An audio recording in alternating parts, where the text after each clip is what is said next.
Nabashuje mwese kandi nkomeje kugenda bifuriza kugubwa neza, kubifuriza gukomeza kugira ibihe byiza mwebwe mubana natwe umunsi ku munsi. Ni inkuru ibabaje cyane, urupfu ry'umunyeshuri wigaga muri Musanze rukomeje guteza impagarara hirya no hino. Ni mu ishuri ryisumbuye ryigisha siyanse rya Musanze, Ecole des Sciences de Musanze.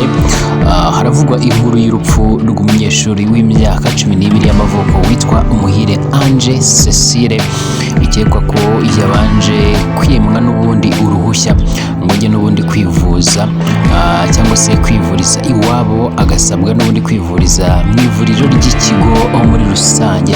Reka mbaze nkwifurize kugubwa neza, nkwifurize gukomeza kugira ibihe byiza ubara nanjye umunsi ku munsi, waba uri mu Rwanda cyangwa se hakurya y'imbibi z'u Rwanda. Ndakwifuriza gukomeza kugira ibihe byiza cyane.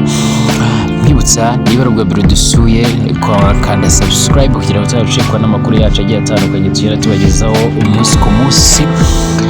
Ukanda kuri iryo jambo ry'umutuku ryanditse ngo subscribe, ugakanda n'inyuma yaryo ahagana hirya ahantu hari akamenyetso kameze nk'inzogera, ubundi ukabasha kuzajya udukurikira 5 kwa 5 tukabana mu makuru yacu agiye agezweho, abari gutrendinga hirya no hino n'amakuru agiye atandukanye, abari kugenda caracara mu bitangazamakuru. Twibanda ku myidagaduro, ubuzima, politike, umutekano ndetse n'ibindi byinshi cyane bigiye bitandukanye. Njye nitwa Emile Kanamugire, komeza kugubwa neza. Ariko kandi kuri wowe ubona hari bitari kugenda neza, ndakwifuriza gukomera no kwihangana. Ikaze mu nkuru y'uno munsi. Nkuko nanjye mbivuga, ni mu ishuri ryisumbuye ryigisha siyanse rya Musanze, Ecole des Sciences de Musanze. Haravugwa inkuru y'akababaro, inkuru ibabaje cyane y'urupfu rw'umunyeshuri w'imyaka 12 y'amavuko witwa Umuhire Ange Cecile, bikekwa ko yabanje kwimwa uruhushya ngo ajye kwivuriza iwabo, agasabwa kwivuriza mu ivuriro ry'ikigo. Bivuga ko Umuhire wigaga mu mwaka wa mbere yari amaze n'ubundi byumweru 2 arwariye muri iki kigo, akaba yarapfuye ku itariki 16 Gicurasi umwaka wa 2023, kandi ngo urupfu rwe rwamenyekanye hashize amasaha 3. Andi makuru ikinyamakuru cyitwa Bwiza yamenye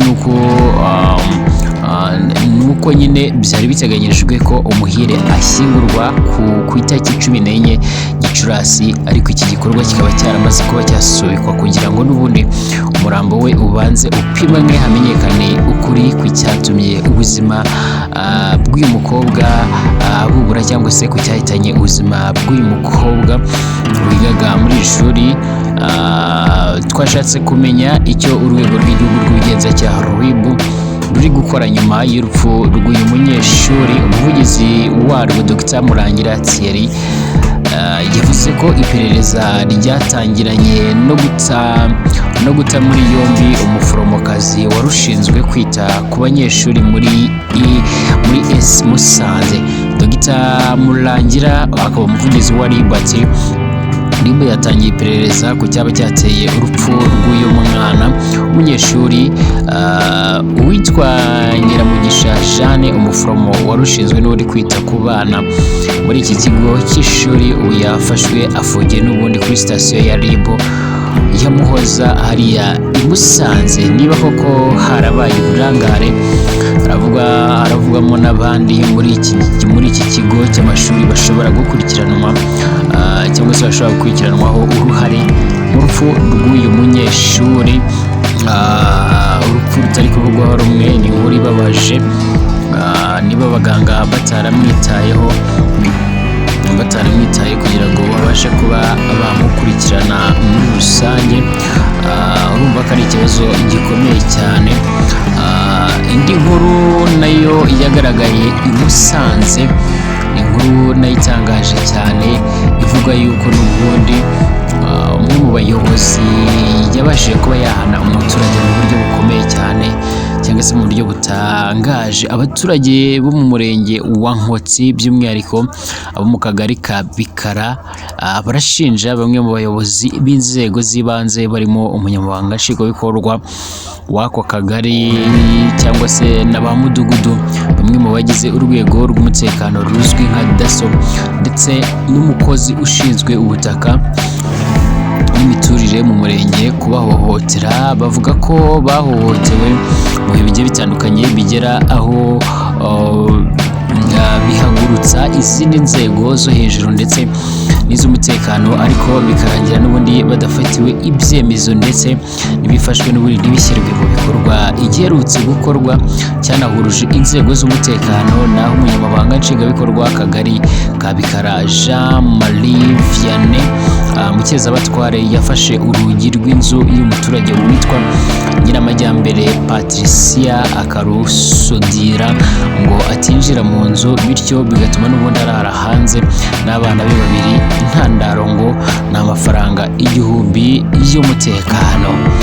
Ubwo umunyamakuru w'ikinyamakuru cyitwa Bwiza cyandikira kuri internet yageraga muri aka kagari ku itariki 10 Gicurasi 2023 saa moya za mu gitondo, yasanze Nyiramajyambere n'abana be babiri baryamye ku ibaraza kubera inzu yabo yari yafunzwe mu buryo n'ubundi burambye, urugi rusudiriye n'ubundi ku kizingiti cyarwo n'ubundi kubera ko ngo yari yanze gutanga amafaranga 1000 cy'umutekano. Aganira n'ikinyamakuru cyitwa Bwiza, Nyiramajyambere yagize ati nari hano iwanjye ndi gucuruza agasururu ngo mbone imibereho y'abana, noneho igitifu w'akagari azana na mudugudu bambaza amafaranga 1000 cy'umutekano, mbabwira ko ntayo ndabona, ko ayo nari mfite nayaranguriyemo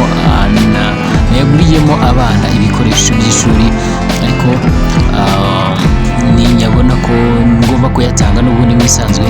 Kimara kubabwira gutyo, bahamagaye umusuderi araza afata rwa rugi rw'inzu bamo barasudirira none ku kizingiti cyarwo kugira ngo n'ubundi ntabona uko dukingura ngo ninjire mu nzu. Birangira bwije ndara hanze n'abana.